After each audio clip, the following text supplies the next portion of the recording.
Canada just made a move that has the auto industry leaning forward in its chair. While the United States slammed the door shut on Chinese electric vehicles with massive tariffs, Canada quietly cracked its door open, allowing up to 49,000 Chinese EVs a year into its market. That number may not sound huge, but in today's fragile EV market, it doesn't have to be. Because this isn't just about cars, it's about price pressure, it's about competition, and it's about whether Tesla, the dominant EV name in North America, is about to face a new kind of challenge right next door. Chinese automakers like BYD have already shaken up Europe with cheaper, well-equipped electric vehicles that forced established brands to rethink their pricing. Now Canada could become the first real North American testing ground. If these cars land at significantly lower prices, buyers will notice, investors will notice, and competitors will definitely notice. So, is this a small, controlled experiment? Or is it the beginning of something bigger? A shift that slowly resets what people think an electric car should cost? Because sometimes big changes don't arrive with a bang. They start with a number that looks harmless.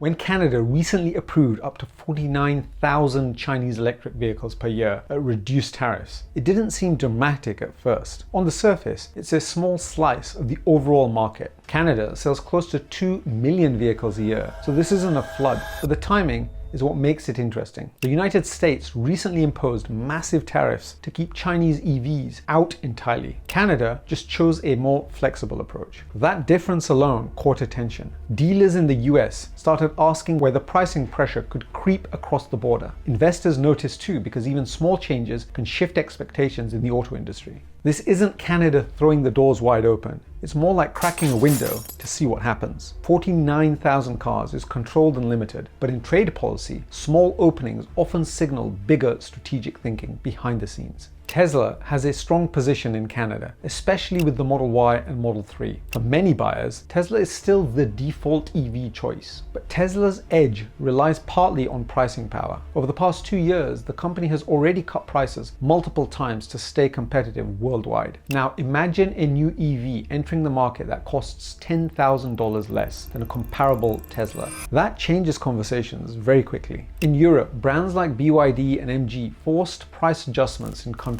like Germany and the UK. Tesla had to respond there with incentives and temporary discounts. Canada could become a smaller version of that situation. Even if sales start slowly, buyers begin comparing. Once consumers see a cheaper alternative that looks modern and drives well, Tesla's pricing cushion gets thinner. It's not about massive volume right away, it's about shifting expectations. But these aren't small unknown brands trying to get lucky. Companies like BYD, SAIC and Geely already sell vehicles around the world. BYD even surpassed Tesla in total global EV production volume in late 2023. That surprised a lot of people who assumed Tesla still dominated outright. MG's electric models have become common in parts of Europe, especially in the UK, where they compete heavily on value. Chinese automakers also move quickly. They bring new models to market faster than many traditional manufacturers. Another advantage is battery production. Many Chinese companies control large parts of their battery supply chain, which keeps costs down and speeds up development. If one of these brands enters Canada seriously, it won't be as a casual experiment.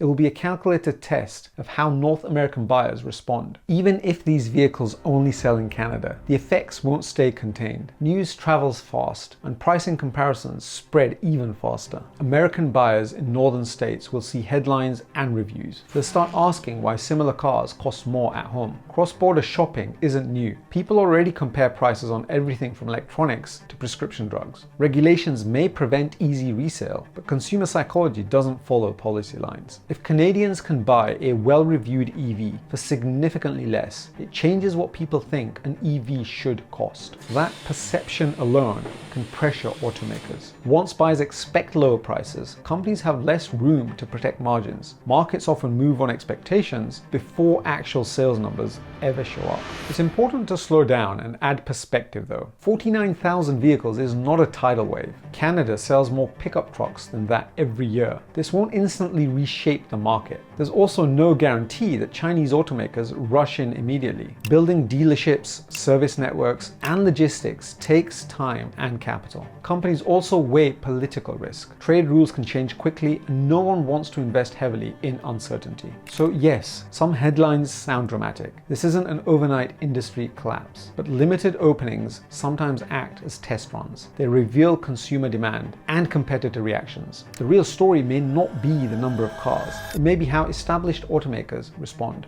But there's something else going on behind the scenes. Canada sits in a complicated position between the United States and China. Both relationships matter economically. By allowing a limited number of imports, Canada signals flexibility without fully breaking alignment with the US. This move also strengthens Canada's bargaining position in future trade discussions, especially around batteries and critical minerals, where Canada has valuable resources. Trade decisions often look small on the surface, but governments usually think years ahead. This isn't only about cars, it's about positioning in the next phase of the global auto industry. Sometimes strategic signals are more important than immediate sales.